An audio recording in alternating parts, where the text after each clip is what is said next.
Et puis je vous emmène à présent dans les étoiles. Et pour cela, on va prendre un spatiobus, un atelier de découverte de l'espace itinérant.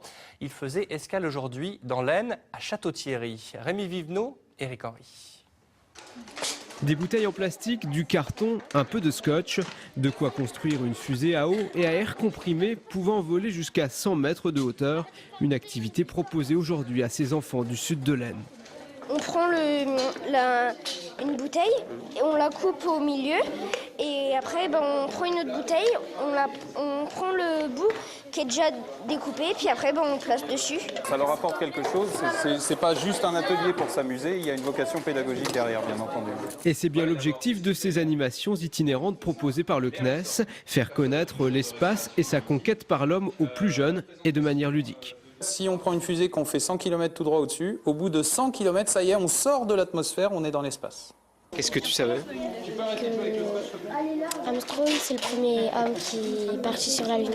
Mais rapidement, on passe de la théorie à la pratique. Le clou des activités, c'est évidemment le lancement des fusées. On va installer ta fusée sur le pas de tir, comme ceci.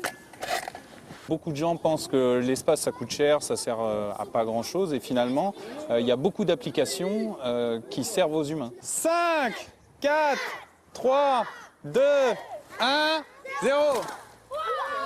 Le spatiobus sera demain dans la Somme et vendredi dans l'Oise.